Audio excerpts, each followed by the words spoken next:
Advert TV Ghana, YouTube, Advert TV GH. Well, to what we were talking about with regards to UTAG and court orders. I just chanced on something and it says that we are not returning to the classroom on February 16. When is February 16? Today. Today. This is coming from Legon UTAG president. And what is it say? It says, President of the University of Ghana chapter of the University Teachers Association, UTAG, Dr. Samuel Nkumban, has indicated that the aggrieved lecturers will not return into the classroom on Wednesday, February 16, despite a court ruling on Tuesday, February 15. In an interview on the story, he stated that based on his knowledge of the court's proceedings on Tuesday, the substantive matter has not been heard, and therefore he and his colleagues cannot resume their official duties. Unfortunately, the substantive matter was adjourned to Tuesday. Then the injunction was granted. The order of the court, we are yet to get the certified copy, and that will give us a sense of the specific details that the court is requiring of us as to what to do and what not to do. Well, there's some other info in here with this story, but we'll be speaking to Honorable Apak, who is a member on the Education Committee in Parliament, and also a former member of UTAG. We will be speaking to him with regards to this, his take on it, and what he thinks is necessary to be done. And from what I just read, really should we be getting this from the teachers after a very long while of break in the classrooms, though the semester did not even officially start? We'll be speaking to Honorable Apak. Honorable Apak, good morning. Yes, good morning to you. How are you doing, sir? I could be doing better, but I'm doing well. All right. Well, as for this comment, I take it in good faith. But I believe your constituency and others are doing well. Well, they are all complaining like every other Ghanaian. Okay. And so with regards to UTAG's issue, yesterday we heard that court is ordering UTAG members to go back to the classrooms. I'm sure you saw this. What did you make of that order? And should it even come at that tone? Because an order is an order, and trying to understand the plights of the teachers is also a different thing, or even appealing to them is a different thing. How did you take that comment, and should that be the case? Well, the court is the court. And once a matter is in court, it is the expectation that the court will make a pronouncement on it. So we are all aware that the court has made a pronouncement ordering members of the University Teachers Association to go back to the classroom. But as you rightly indicated, these are legal matters, and they are subject to various interpretations and even the possibility of appeals. I heard you read the comments made by the University of Ghana chapter, president of the University Teachers Association of Ghana, Dr. Samuel Nkumban, who actually is one of my former students. And I tell you that the sentiment he has expressed is the sentiment that is being expressed in the various local chapters of UTAG. Now, listeners must remember that UTAG is made up of local chapters who then elect their executives to meet and elect national officers. So even with this court decision, UTAG would not only be engaging with its lawyers, but UTAG clearly would also engage with its members and perhaps decide the next course of action. But I believe Samuel Nkumban is somebody I've known since he came to first year at the University of Ghana. I was his teaching assistant. And when I came back to lecture at the University of Ghana after further studies, he was in my department. So when he speaks this way, it shouldn't be taken for granted. And I think if the impression is being created that UTAG can be compelled to go to the classroom, then clearly that is a very wrong approach. Because they are very determined. to ensure that their demands are met. They believe that they have been taken for granted for far too long. Their conditions of service have deteriorated at a time when their workload has increased. And their case is very simple. If you cannot conclude the processes regarding the market premium, then revert us back to the conditions of service we enjoyed around 2013, 2014. So the onus now falls on government to try and address these issues so that we can move forward. Honorable Apak, before you continue, as you just said, they are asking that they go back to what they enjoyed in 2013, 2014 or 15. What was the condition of service like in that time? And how different is it with what they're enjoying now?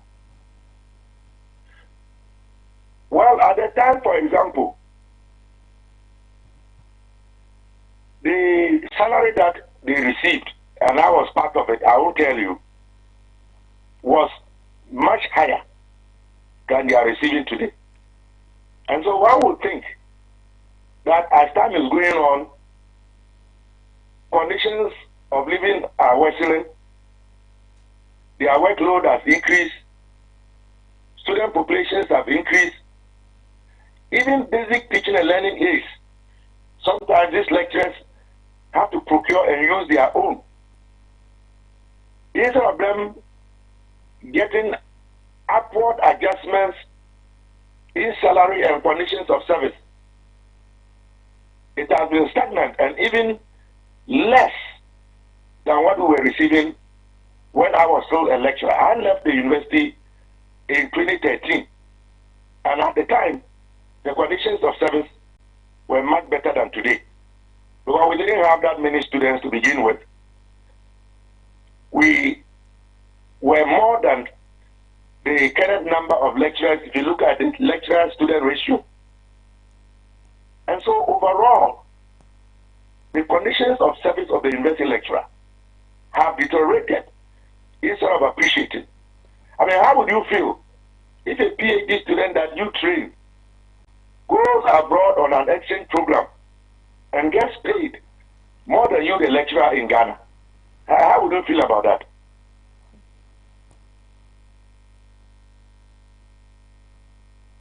Honorable Park, but you are not giving us specific figures with regards to what I won't do that because I will not disclose my salary when I was a lecturer. I won't do that. But you are no more a lecturer, and if we are comparing, well, they are mentioning figures, and that's how the comparison is done so far as the UTAG. Is public knowledge. You can Google what UTAG has said. It is there. Get your producers. I can even send you a link of an article that we have written about this issue. Okay, so with what you have said, and now the Legon chapter is saying they are not going back. We are looking at the bigger picture. Does that mean that the semester could even end without having teachers go back to school? Where we are, everything and anything is possible. It is only a serious intervention and a determination by government to address the issues that is going to resolve this matter. I have suggested elsewhere that where this has reached, it requires the intervention of the president himself. Whether he will take that advice or not is another matter. All right. Thank you very much, Honorable Apak. I think that you hit it right on the head. You hit the nail right on the head. Thank you for the time, and thanks for speaking with us. You're welcome. And so, Julia, you get him when he says that he has said that, well, it will take the president to intervene to see how it goes. But if you ask me, the Honorable Minister is a representative for the president, because anything that happens, of course, he has to go and then give a feedback, because government is not just the minister, but government has to do with the president and all others working with the president. And so, I don't know if the president is still oblivious of what has gone on so far with regards to UTAG. Like I said, I'm not sure. Some of them even have their children in the public universities, and so, well, it might not even affect them in any way. So they don't see how far this is going to affect to speak for the president, he's out of the country for now. So let's hope that when he's back on the 10-day trip, he will come and speak on YouTube. Dr. Baumia is also there. Well, info reaching us is that last week or within the week, he's gone to Gonja to say thank you for helping them bury his mom, who died somewhere in September. And we have pending serious issues. So we hope that now that the president's not around, like Honorable Apak mentioned, maybe the vice president will see to it that they come in or they intervene to see how we can get to the bottom of it. But I was reading something to you for the Legon chapter of UTAG, where they said, well, and on the basis of that, our lawyers will be in the position to advise us. So categorically, we cannot state as we speak that we are going back to the classroom tomorrow, he stated. And so until their lawyers advise them, they cannot tell if they are going, they are supposed to go today, but they cannot tell because their lawyers have not advised. So they can't tell if they'll go today or they'll go tomorrow or next week or Mungo cry. And then it says that the order from the court follows an appeal by the National Labour Commission. Okay, so it says he made these comments in reaction to an injunction by the Labour Division of the Accra High Court on Tuesday, February 15. With the injunction, UTAG is required to suspend the strike action and return to the negotiation table. Now, the order from the court follows an appeal by the National Labour Commission for an interlocutory injunction to suspend the strike by UTAG while negotiations continue. Now, UTAG is therefore expected to halt the strike until the court determines the substantive application by the NLC. Now, the court presided over by Justice Frank Abwadre Roxing noted that ongoing negotiations between the parties may not yield any result if the industrial action continues. Well, the court had asked both parties to try an out-of-court settlement on 2 occasions, which I just spoke about. And then Justice Abwadre Roxing thus granted the injunction. UTAG's lawyer Kwesi Kelly Delata objected to the motion and pleaded with the court to determine the substantive case before it, but the judge overruled it. The NLC sued UTAG, urging the court to declare the strike illegal. The case has been adjourned to February 22, 2022 at 1:30 p.m. And so somewhere next week, I think Tuesday or Monday, we are expected to hear something new with regards to the courts, NLC, and then UTAG. Let's see how that. Meanwhile, students have been left stranded on various campuses of public universities as there appears to be no end in sight for the industrial action by their lecturers. But on both occasions, UTAG said they have not received any concrete offer from government yet. So that is what Honorable Apak said. It means that government has not intervened. And if you are speaking of government, talking about the president, he's not intervened yet. And so it means that the minister has not even channeled any message whatsoever from the presidency to them as to whether there's a promise of increasing them, maybe not to what they're expecting, but at least higher than what they have now. And that hasn't been done. That's causing all engagements to end in conclusion. So they are just waiting for president to say something. They are waiting for the promise. Yeah. They are waiting for the promise. For the president to say something. And for the gifts. I'm sure he will say something in due time. When? Very soon. It's in the pipeline, like most of our projects. But by the way, we are going to go on a quick turnaround. We'll be back as usual. We always promise you nothing but the best, and we bring you nothing but the best. So don't go anywhere. We'll be right back.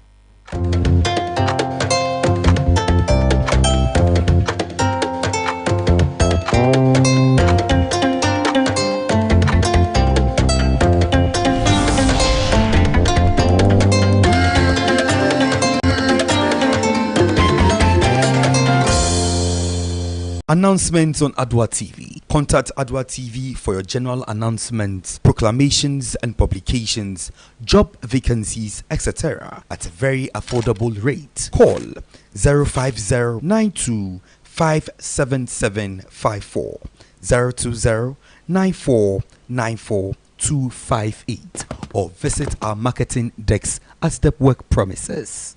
Adwa TV, bringing good things to life.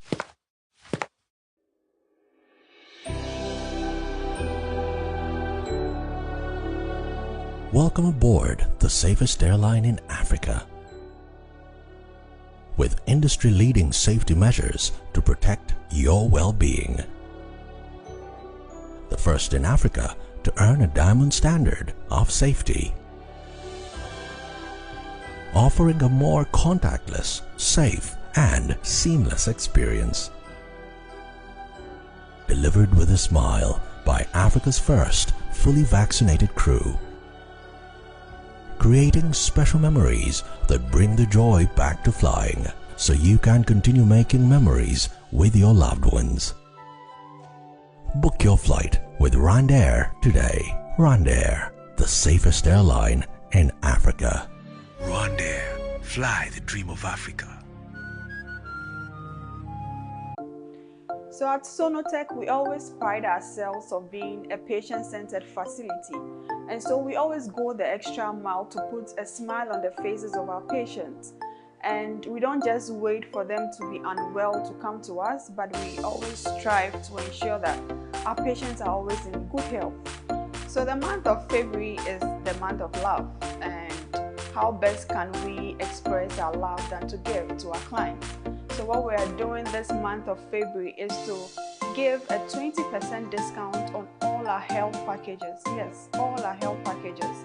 So for our health packages, we have our life packages, and then we have the bronze, the silver, and then the gold packages. So if you walk in from the 1st February to the end of February, you get 20% discount on all our health packages. And we are introducing a very special package for couples as well. We realize that especially the premarital couples, sometimes because of the excitement of getting married and all that, we discuss everything and always forget about our health. So we've come together with a very nice health package for couples, and it's discounted at 30%. So that's the couples package, and we encourage our clients to take advantage of this special package as we go through the month of February. This is our way of saying that we love our clients. This is our way of giving back. This is our way of putting smiles on the faces of our clients. In addition to this, you can also walk in and pay for a loved one. I know 14th is Vows Day. As we think of giving gifts to our clients or to our friends, to our loved ones, let's consider buying a healthcare package at Sonotech for the ones that we love. And on 14th February, we promise all our clients to experience something very extraordinary at Sonotech. Once you come for any service with us, any of our branches, West Hills, Osu, and Tema, you will leave with a special gift. And you can trust us when we say you leave with a special gift. So we wish all of you the best. Let's enjoy the period of love. Let's enjoy the health packages that Sonotech has for us. And as we always say, we are your total healthcare partner for life.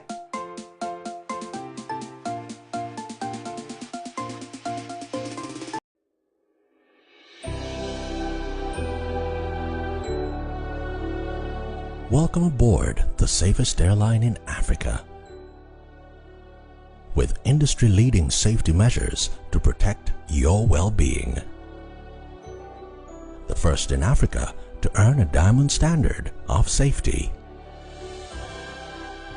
Offering a more contactless, safe, and seamless experience. Delivered with a smile by Africa's first fully vaccinated crew. Creating special memories that bring the joy back to flying, so you can continue making memories with your loved ones. Book your flight with RwandAir today. RwandAir, the safest airline in Africa. RwandAir, fly the dream of Africa.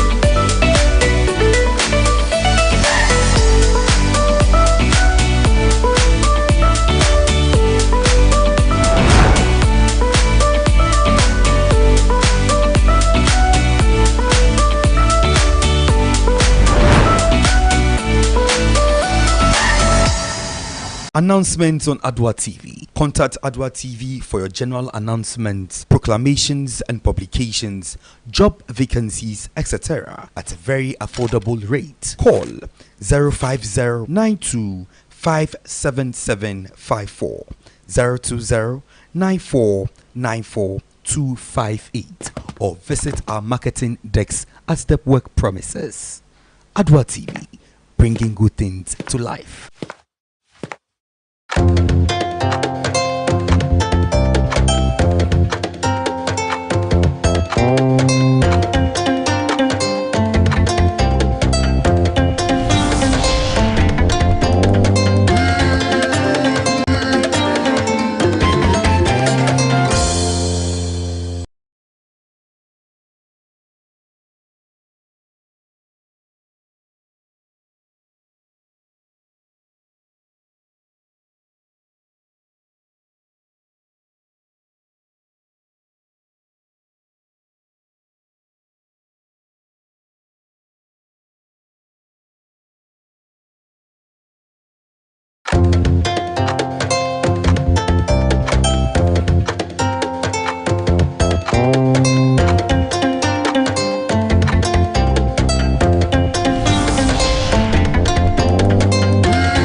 Come back after that break, a well-deserved break, because I have one gentleman here to help us really dissect and look at, yes, the intricacies of this particular issue, the UTAG issue.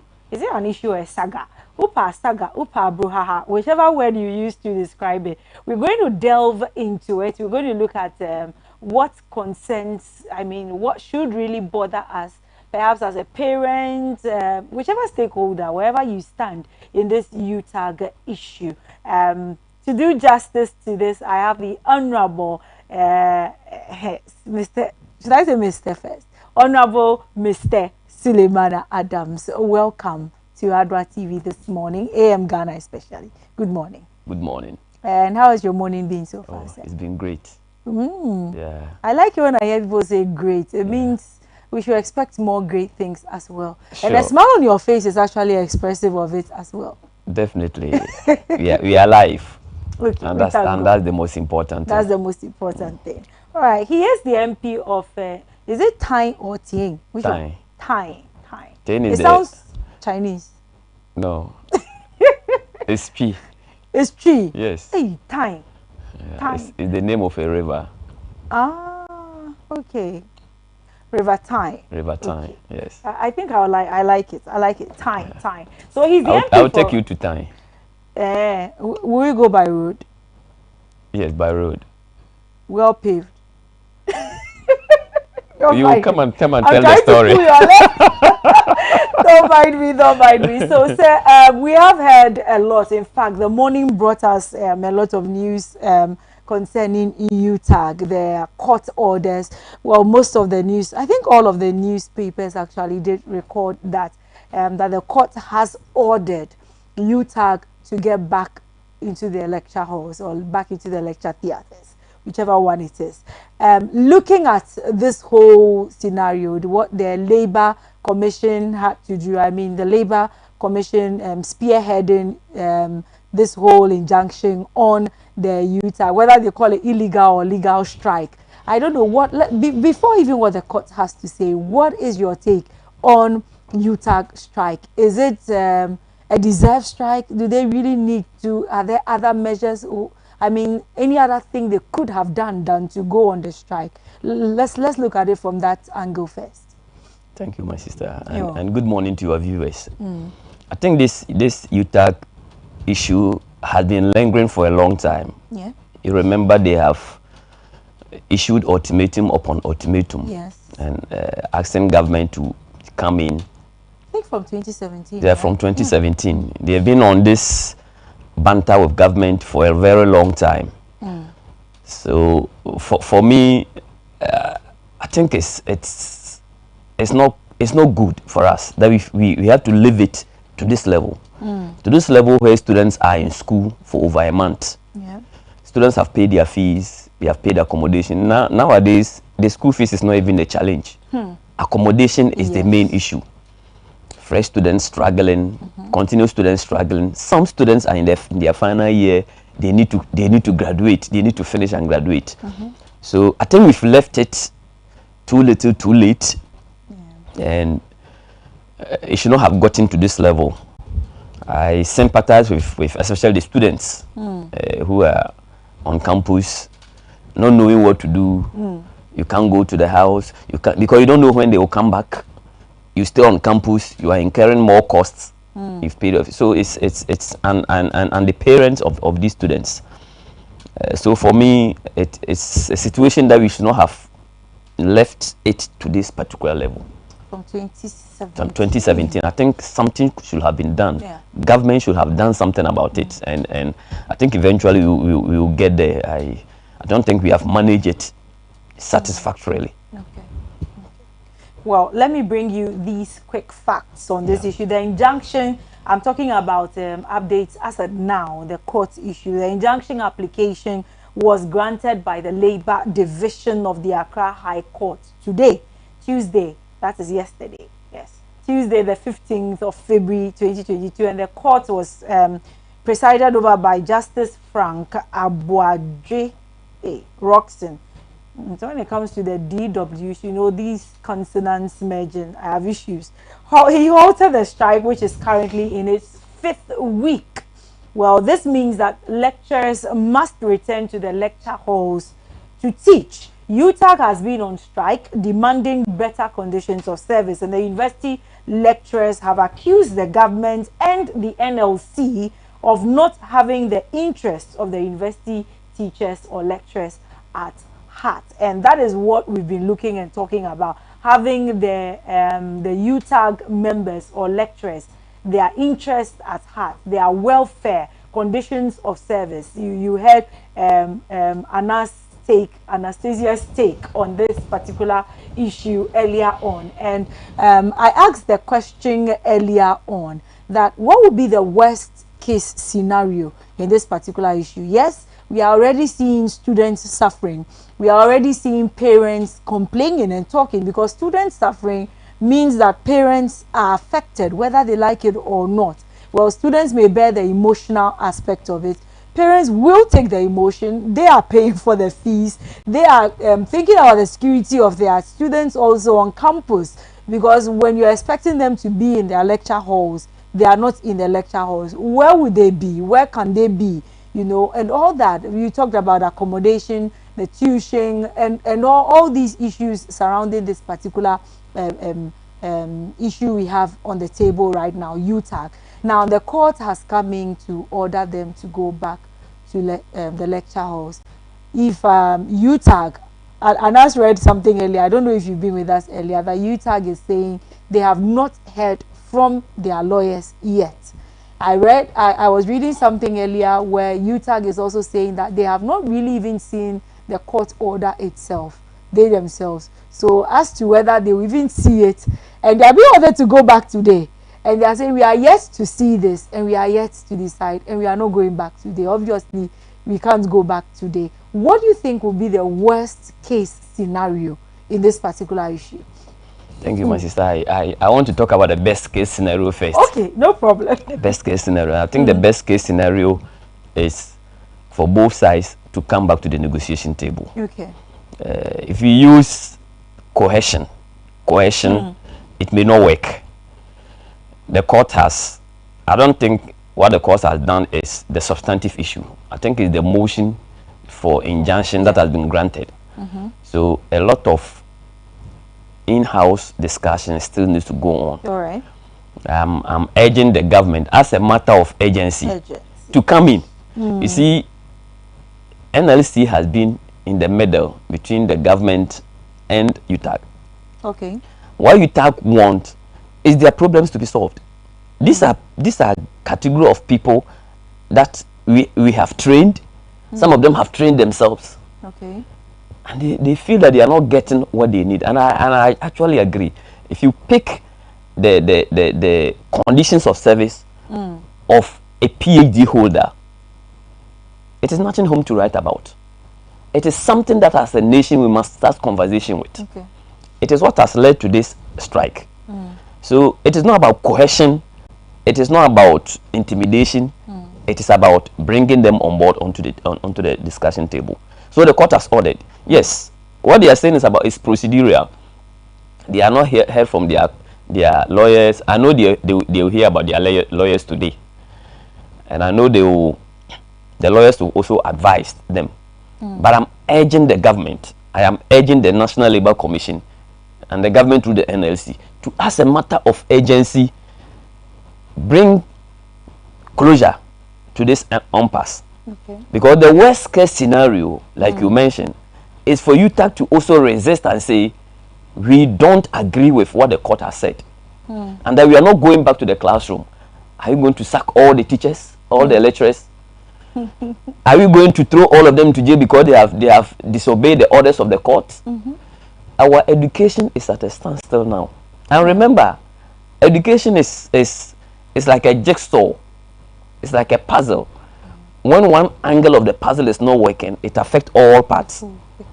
So it is not enough for government to trumpet free senior high, because it is a means to an end. When they finish free senior high, where are they going? They are going to the tertiary level. For me, if you had this middle level manpower at free senior high, without them achieving tertiary education, there is no need for free senior high. So if you don't look at the upper level, where they will get to very well, then we are getting to the crisis that we are getting to. Look, when the students are in the house, as they are now, parents are struggling, society will be struggling, because there is a reason why at that level, at that youthful level, middle adult level, we keep them in school. School is not only academic. It has got a gatekeeping function. That's true. A gatekeeping function has to keep them there at that time, not to fall into the social trap. But when we bring them home, when they are in the house, for them they are not graduate, for them they are not in the working class. What do you think will happen? It has happened to Ghana before. In the mid-90s, universities were closed for almost 6 months. That was during the era of former President Rawlings. Universities were closed down for 6 months. We lost 1 full academic year. Is that what we want to get into? No. This is the era where we speak so much about where we are starting our credentials in education. This is another layer of education that we must look at. I have never been happy with that decision to as it were, leave the National Labour Commission as the lead negotiator. The small issue, they go to court. You can go to court, get the court to rule, get the teachers into the classroom, but if they don't give up their best, it's as good as them sitting in the house. So I will urge the Minister for Education, as a matter of urgency, to have a direct link with the leadership of UTAG. You want NLC to be omitted, to be taken out? Do you see it as a toothless bulldog? NLC has been in this forefront since 2017 with the universities. And all that they do is to go to court, get the court. NLC is not actually looking at the concerns of the lecturers. You remember a couple of months ago, the lecturers wanted to demonstrate. It took the Minister for Education to come in to say the president has said this and then we are going to do this. That was not NLC. So I urge the Minister for Education to have a direct interaction with the leadership of UTAG and then come to a compromise win-win situation. We know there are challenges with the economy, Okay. but we also know there are challenges with the conditions of service of the lecturers. Let us have a win-win situation so that education will continue as we've had in Ghana. Okay, so let's look at, since you are in Parliament, let's look at what the role of Parliament is in this whole UTAG. Can Parliament do something? If Parliament can do something, what exactly can they do? What is their role? Has Parliament been too silent? And are they summoning? Should they summon, or are they summoning the education minister as well? Parliament has done that. You know, Parliament has got that function to make laws, hold the government accountable. But the day-to-day administration of the country is in the hands of the executives.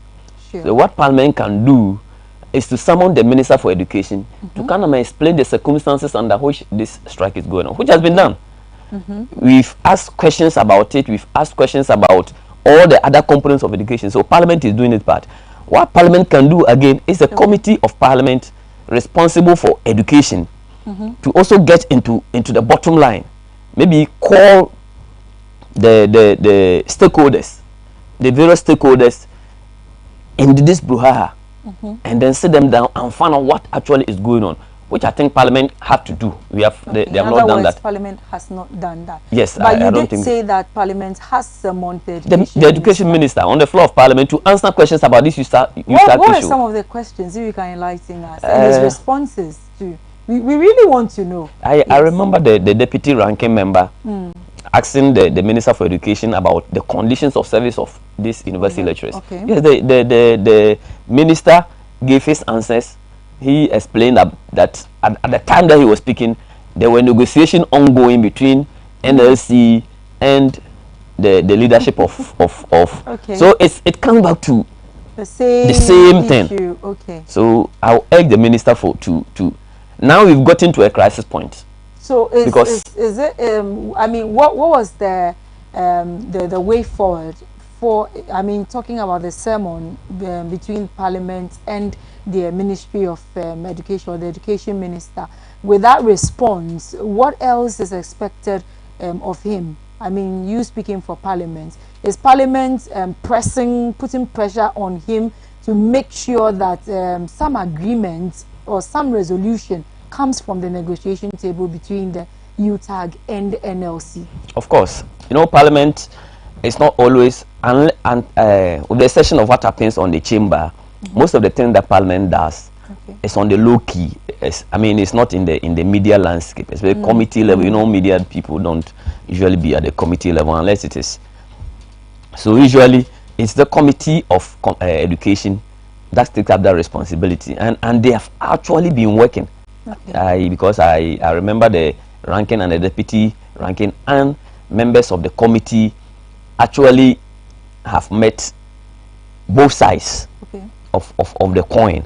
You mean NLC and UTAG? Yes. Okay. They have had engagement with them, but it comes back to the same thing.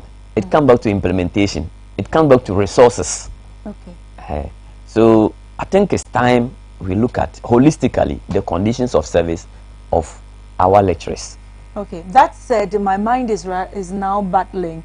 I hear conditions of service and then I hear resources. Are you then trying to say that the issue has to do with not enough resources to cater for the conditions of service for the UTAG? Is that what is causing this whole issue? Generally, it's about their conditions of service. When we talk about conditions of service, it's about their working conditions, it's about their salaries, it's about their allowances, generally about their emoluments. Yes, I get that. Yes. So is it that there aren't enough resources to cater for this? You see, it's about where you want to put your resources to. Okay. Because resources will never be enough for any country. Okay. But it depends on where you put your resources, your priorities on. If you think that our lecturers deserve, which I think so, deserve this resource for them to be motivated to give up their best, why not? All right. You see, people talk about Article 71 office holders. People even talk about members of Parliament. As we speak to you now, if you ask any member of Parliament, they will tell you that their resource that they get is not enough. You see, you are laughing. Let me do this on a personal one. Yourself, do you think that what UTAG is demanding is fair? What do you think about it? It's absolutely fair. Okay. It's absolutely fair. You see, all of us, in one way or other, are taught by teachers. Yeah. And all of us who have had the opportunity to have tertiary education know what teachers go through to churn us out. And I can tell you that all government appointees, all the executive arm of government, all the judiciary arm of government, all the legislature, 90% of members of parliament in this particular chamber went through one university in Ghana or the other. Yeah, yeah. So if you're here talking, it's because of what these lectures have taught us. Okay. So if anybody deserves better, they deserve better. So as I speak to you, members of parliament, if you ask any member of parliament, they will think that our conditions of service is not enough. We are saying that. But the perception in the general populace is that Article 71 office holders are overcompensated. Look, the lecturers actually are undercompensated. I can tell you that. Okay. If you are complaining, then the lecturers need to complain more. So for me, I'll urge the government, All right. this president and any other president who will be president in the future, I'll urge them to take a very holistic view about emolument of especially teachers. Okay. So what can, still on Parliament's role, what can Parliament do because we talked about prioritizing as the main issue now. It's not really about the resources, because resources will forever remain, let's say, where demand and supply meet. There will always be a shortage, but priority is what actually brings a change in all this. What is Parliament's role in trying to get the priority, turned, that searchlight turned on lecturers? Because you have done the first step of bringing in a Minister of Education. What will be the next step? How do you get the searchlight to fall on, to get the emoluments of lecturers as the priority? What, I don't know. I feel Parliament has a big task. Of course. I'm looking back at the background where we have heard the executive speak when it comes to teachers in general in the country, and we are told that, well, we always, in the past, we even used to say that their reward is in heaven. So they are not prepared. They are not prepared for that. So I see that Parliament then has a big role. So I want us to delve into that. What Parliament can do. Parliament has got the power of the purse. Okay. That's what that means is that that's what we do with approval of budget. So under normal circumstance, all other things being equal, if Parliament had been, let's come back to our institutions, if Parliament has been completely insulated from the executive, if Parliament had been absolutely independent, this is what we are supposed to do. Okay. If government brings their budget and they say, the minister, for instance, we are supposed to be doing 15% as far as health is concerned. We are supposed to be doing around the same number as far as education is concerned on GDP. So if the government brings its budget and we see that the allocation to education is now teachers, so let's talk about education. Okay. The allocation to teach the educational sector is not up to that standard. It is the duty of Parliament to ask the government to cut from somewhere based on the resource envelope and increase the allocation of education. There is a component called compensation. When it comes to education budget itself, there's a component called compensation. That states that this is the compensation for the educational sector. What Parliament can do is, how many teachers do we have? What category of teachers do we have? What is their level? So at each level, how much are we going to pay for each teacher? If Parliament sees, that's what Parliament could do if we absolutely have independence.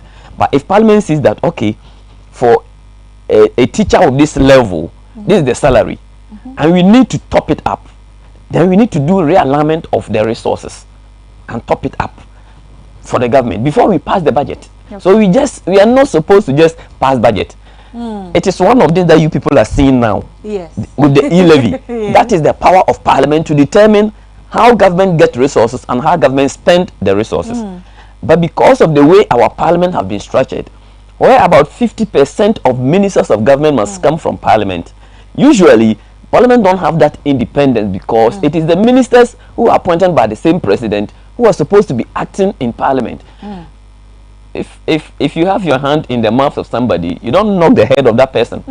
Like my ranking member will say, if you knock the head from the top, he's going to bite the hand. So you don't bite the hand that feed you as well. So what we can do is to strengthen parliament as an institution, to be able to over that role, that public purse, protection of the public purse, to be able to do, so that we can realign.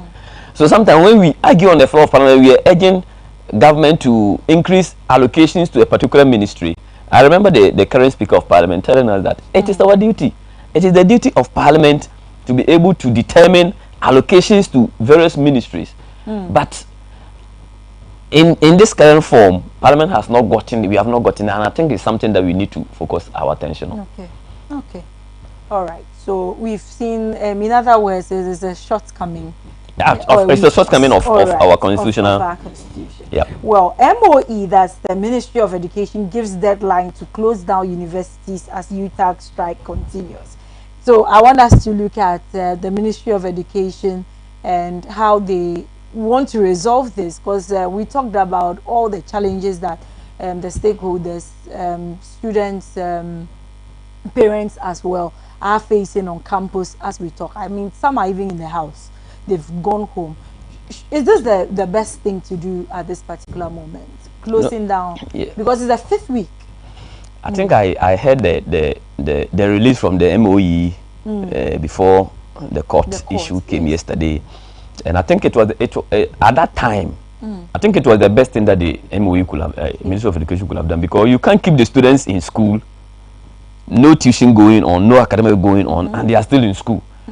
Parents were incurring debts, more debts, for keeping the students in school without anything going on. Anything could have happened. So at that moment, and that's what I talk about, the direct involvement of the minister of the Ministry of Education, because you see, NLC is there for all the sectors, all the economic aspects in Ghana, all the labor unions. NLC is there for all.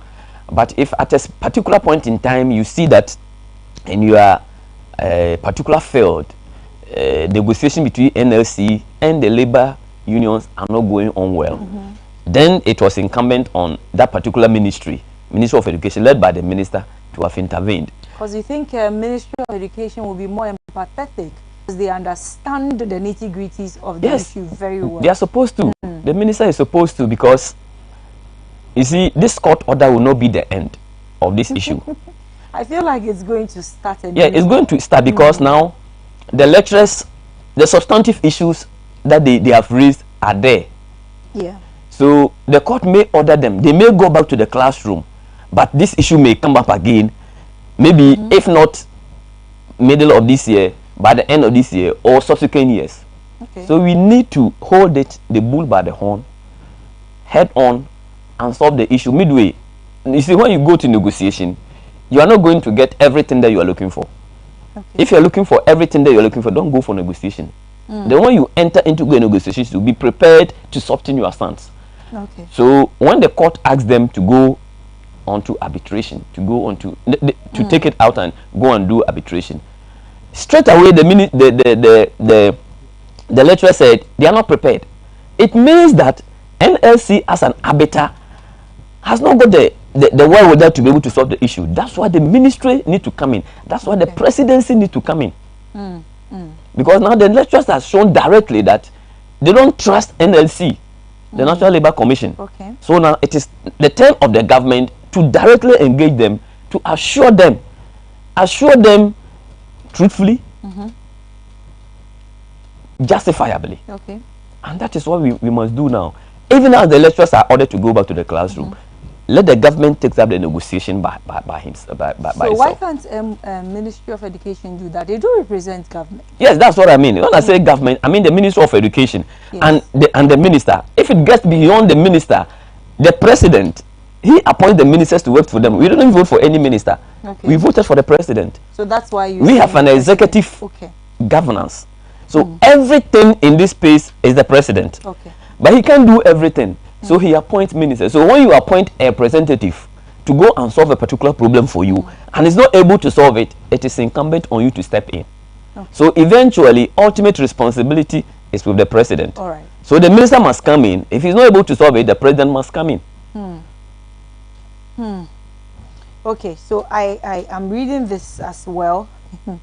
Parliament, as it went to close down universities, and Parliament's Education Committee is expected to meet the leadership of UTAG on Thursday. That is this Thursday. Tomorrow. Today is Wednesday. I nearly thought it was today. Sorry.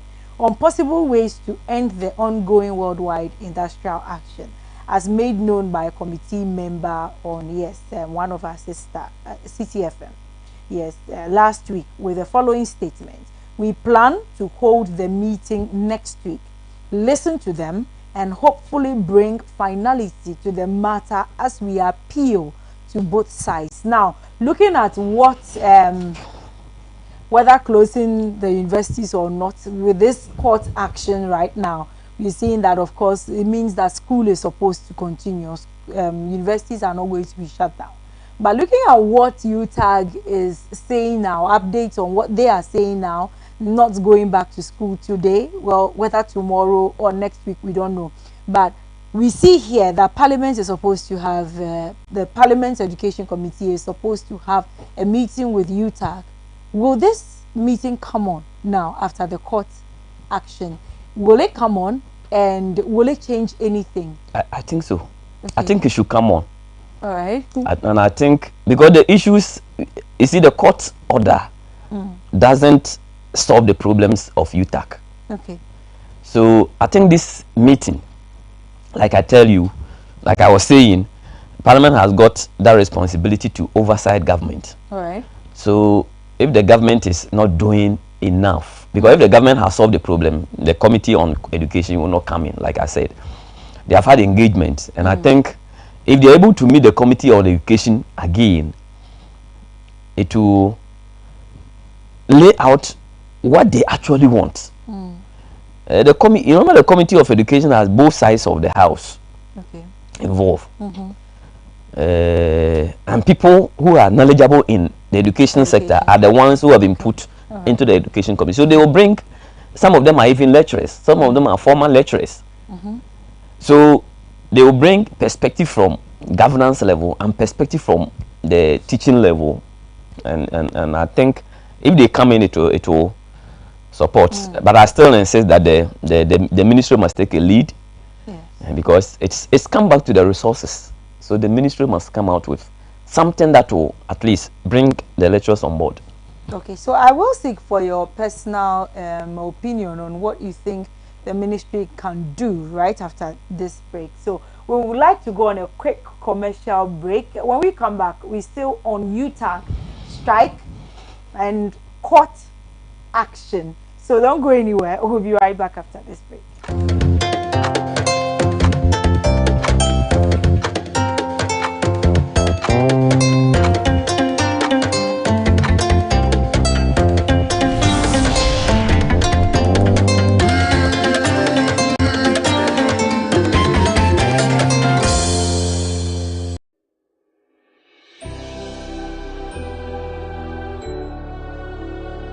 Welcome aboard the safest airline in Africa.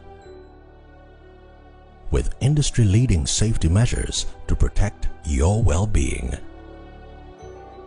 The first in Africa to earn a diamond standard of safety. Offering a more contactless, safe, and seamless experience. Delivered with a smile by Africa's first fully vaccinated crew. Creating special memories that bring the joy back to flying, so you can continue making memories with your loved ones. Book your flight with RwandAir today. RwandAir, the safest airline in Africa. RwandAir, fly the dream of Africa. So at Sonotech, we always pride ourselves on being a patient-centered facility. And so we always go the extra mile to put a smile on the faces of our patients. And we don't just wait for them to be unwell to come to us, but we always strive to ensure that our patients are always in good health.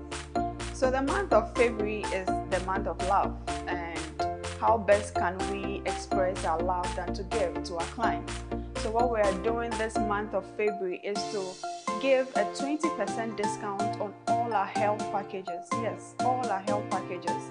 So for our health packages, we have our life packages, and then we have the bronze, the silver, and then the gold packages. So if you walk in from the 1st February to the end of February, you get 20% discount on all our health packages. And we are introducing a very special package for couples as well. We realized that especially the premarital couples, sometimes because of the excitement of getting married and all that, we discuss everything and always forget about our health. So we've come together with a very nice health package for couples, and it's discounted at 30%. So that's the couples package, and we encourage our clients to take advantage of this special package as we go through the month of February. This is our way of saying that we love our clients. This is our way of giving back. This is our way of putting smiles on the faces of our clients. In addition to this, you can also walk in and pay for a loved one. I know 14th is Vows Day. As we think of giving gifts to our clients or to our friends, to our loved ones, let's consider buying a healthcare package at Sonotech for the ones that we love. And on 14th February, we promise all our clients to experience something very extraordinary at Sonotech. Once you come for any service with us, any of our branches, West Hills, Osu, and Tema, you will leave with a special gift. And you can trust us when we say you leave with a special gift. So we wish all of you the best. Let's enjoy the period of love. Let's enjoy the health packages that Sonotech has for us. And as we always say, we are your total healthcare partner for life.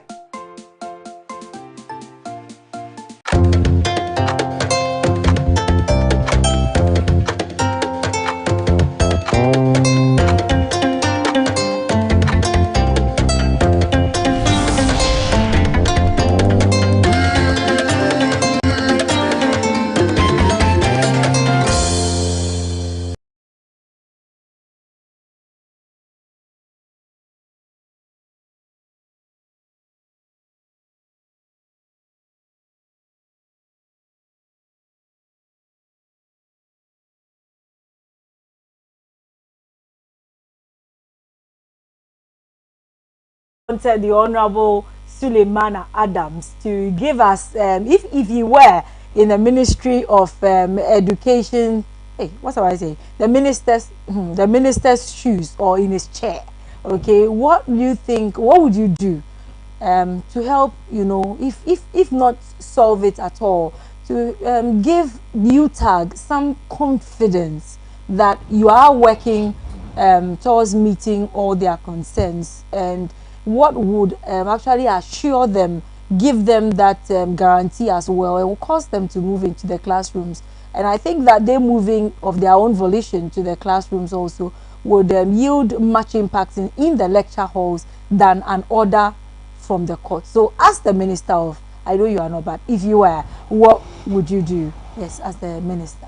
Okay, I think you even solved the question with the question. Okay. I think it's about being frank with them. I mean, when you give people assurances and the assurances are not met as time goes on, it becomes a challenge. I think the lecturers also understand the system. The lecturers are in Ghana. They know the economic conditions that we are going through. None of them will pretend not to know that now we are in an economist doldrum. We must accept that and bring them on board and genuinely try to meet them halfway, whether halfway or quarter way or anything. But to say nothing at all, you see, when you ask somebody to tighten their belt, if they are tightening their belt and they realize that even you are in your trial, you don't even have a belt hold to be able to pull in a belt, it becomes a problem. So they must see genuineness in the negotiations, in the deals that we send them on board. Yes, the country is in trouble economically. So we can't meet all your demands. This is what we can offer. That one, we can't even offer it now. Let this thing happen. Okay. Then we will, when it gets to that time, please don't disappoint them. As much as possible, meet them and discuss. Or meet them, let their demands, some of their demands be met. But you see, what has brought this particular issue now is that, you see, on the 2 or 3 occasions that government had met them, had discussions with them, government has reneged on the promises that it made to them. That is all. You see, it doesn't need rocket science. Whether I am the minister or it comes back to the same point. Meet them halfway, meet them a quarter way. Let them be genuineness in the negotiations. Don't let us be breaking the rules, break the promises, and then you say the economists are, we know. They also want to see the government loosening on some of the expenditures that they do. Otherwise, you see, when you listen to the lecturers, their leadership, their leadership, I've been reading their Facebook posts and their Twitter. Especially, I've been reading the Facebook post of Professor Jampo. When you see his Facebook post, it tells you clearly that some of their problems has got to do with the way government and its apparatchiks also live large, and tell them that the economy is hard. So today is about education. I don't want to sound political, but I just want to aid the government as a matter of agency. All right. Do the needful. Okay, so with that, this one is not one of the things. Pass the e-levy so that we pay the lecture. This is not one of them. This one, so pay the lecture, solve it. Don't link this one to e-levy, please, Mr. President and the ministers. Okay, that said, in fact, it was a very good way to end that, because my next question, just to wrap up, I want to take your view on the clergy meeting with the former president Mahama. They say it's part of a series of engagements with him on governance. Let me take a little juice out of this write-up here. The meeting that was held between former President John Dramani Mahama on Monday, February 14th, was part of series of meetings the clergy are having with the presidential candidate of the National Democratic Congress in the 2020 elections on governance issues there. So details of the closed-door meeting were not made public, of course, but addressing the press after the meeting, the national chairman of the NDC, Samuel Ofosu-Ampofo, said, indeed, the meeting was a closed-door meeting, and for that matter, that the matters discussed were in-house. We did hear, though, of the clergy asking the former president, to soften up when it comes to the issue with e-levy. I don't know if you also heard that. I've actually heard that, but I've also watched snippets of the interactions. In that snippet, that particular point did not come in, even though there were linkages to the e-levy. But I think the thrust was on the issues on the floor of Parliament and the physicalities on the floor of Parliament, and the fact that if you check the sub-region is very volatile. So they were trying to come up so that all the interest groups, all the parties, all the stakeholders, so that on the floor of Parliament there will be consensus building and those stuffs. All right. My sister, for me, a lot of people, especially adherents of the NDC, are furious after yesterday's meeting. But for me, I'm so happy. I am very, very happy.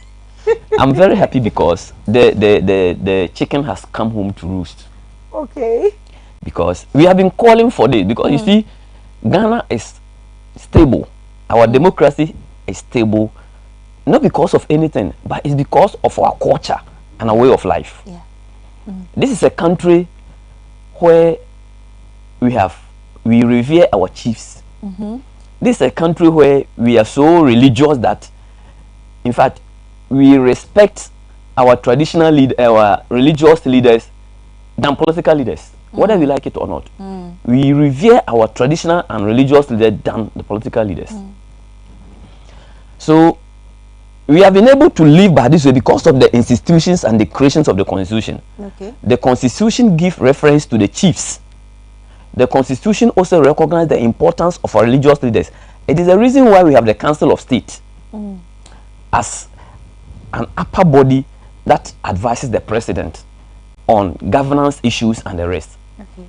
Anytime, whether you are a Muslim or you are a Christian or you are a traditionalist, when you ascend the big office as president or as a minister or as a member of parliament, you have a religious leader.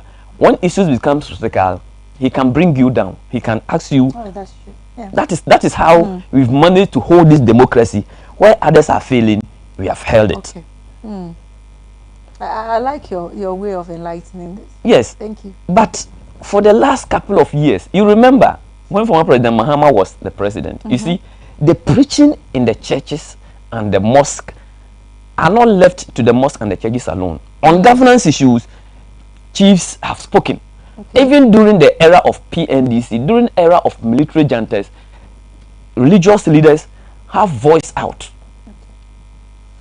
In fact, when President Kufuor became president and he set up the reconciliation committee, you saw membership of that committee from the chief imam's office, from the religious office, everybody. So you remember during President Mahama's time, the Presbyterian minister, Presbyterian Church of Ghana, Reverend Mate, was very vociferous. Why? He was not vociferous because he was a bad person. He was being vociferous because he wanted the good of the country. Okay. The same thing applies to all the pastors who were talking. I remember very well there was a Methodist minister in Obuasi. I've forgotten the name. He was always on President Mahama, making sure that promises to the people, making sure that the welfare of the people are taken care of. I remember very well what happens in Ocheland when the Ochehene led the demonstration about bad rules in his region. All these things, all these institutions are public institutions. These are CSOs, civil society institutions that checks governance. But for the last couple of years, since Nana Addo became president, I knew you were coming. Yes, I'm coming there. Since he became president, all these institutions have become quiet. The pastors and the religious leaders have stopped talking. The traditional authorities have stopped talking. The media men, a lot of them have stopped talking. The academicians, all of them. You remember this doctor? Maybe they are talking, but you are not hearing. If they are talking, you have discussed it like you are discussing it now. You remember there's a doctor. Would you say it's a culture of silence? There is? Completely. Apart from the culture, you know, for those people, it is not somebody who has asked them to stop talking. Okay. It is their own. They have decided that what they want have come and that everything is fine. Because if you are talking in somebody's time because you thought things were not going well, and in somebody's time you are not talking, it means things are going well. Okay. That is what has brought us here now. You see, so if all these people in academia, the traditional authorities, the religious authorities, CSOs have all kept quiet, and then things are going on. When we have by-election, we have had a lot of by-elections, but the by-election in Ayawaso West Wuogon was unprecedented. We expected our traditional leaders, we expected our religious leaders to voice out where we were trending, we were going, that it was on dangerous grounds. In the 2020 elections, at least 8 people lost their lives because of that election. Nobody spoke. The president himself put up a commission to investigate Ayawaso West Wuogon. The commission brought a report. A white paper whitewashed the report and said about 50% of the recommendations will not be implemented. All these things happened. We have kept quiet in this country. In fact, a lot of things, economic issues are going on. Nobody has spoken. So when we veer off from the economic issues and the social issues into the political arena, where the very constitutions that we have all sworn fidelity to is being trampled upon and we keep quiet, what will happen is anarchy. So, some time ago, some people had 169 in parliament, where others had 106. When you become intoxicated with power, with the numbers in parliament, and it changes to 137 plus 1, you must change. What happened on the floor of parliament is as a result of a hangover. You know what a hangover is? Yes. When somebody gets drunk with alcohol, he sees things differently. The following morning, there are some portions of the alcoholism in him, but it's like subsiding. So he sees things not like the way he saw it yesterday, but he's not clear in his vision of his mind. So what I will say is that our friends in the MPP, they are suffering from hangover of the 7th Parliament. We hear you. So I am in winding up. What they went to see the former president about, I have listened to like a five minutes introduction by the clergy, Professor Boafo or something, Dr. Boafo, and then the response of the former president. They are asking him, they say they have seen the minority, they have seen the majority, they have seen the president, and they are coming to also see him about the way things are going on in Ghana and the parliament. And the president said, the things that you are seeing now did not start today. They are as a result of years of impunity, years of political intoxication that our friends in the MPP have gotten accustomed to. So what we are saying is that the era of 169, 105, 106 is over. We are now in 138, 137, 138 era. So come down from your high horses and engage. When you engage, you see, democracy is about consensus building. It's not always about competition, it's about consensus building. So yes, it's good that finally the clergy have seen the need to see that there's an issue, there's a problem in Ghana that needs attention. So we thank them that finally they are waking up from their slumber. They should never fall asleep again. So that when 8 people are killed, something must happen. It should not go scot-free. When there's violence in also, it should not go free. If NDC commit an offense, they should talk about it. If MPP commit an offense, they should talk about it, so that we build this country based on these institutions that have held it together. So it's better late than never. But if they went there to talk to the former president about e-levy, I am assuring them that we, the members of parliament, as I speak to you, Asin MP is in court. He was in court yesterday. Out on bail now. Our member of parliament for Honorable Ato Forsen, who is the ranking member of finance, is in court. Honorable Colin Dauda is in court. Jomoro Dorcas is also in court. You see, you go to the former president to go and intervene to bring peace, whilst you are prosecuting the members of parliament of NDC. How, you see, when we are in conflict, I know your time is up. Yes. When we are in conflict, you insult me. Sorry to say, and I slap you. And he wants to bring us together. You will not feel. You see, you feel the slap. The insult and the slap are not the same. Yeah. So we can only be we have consensus building when there is equity.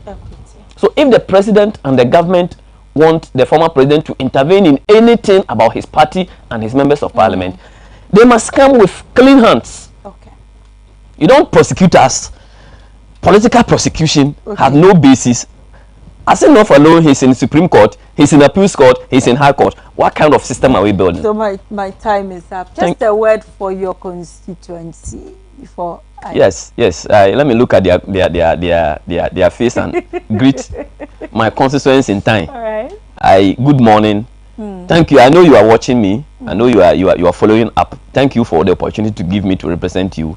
I'm doing my best to support and to ameliorate the many suffering, the challenges, the numerous and myriads of challenges in the constituency, including roads, water, and educational infrastructure. So good morning to all of you in time.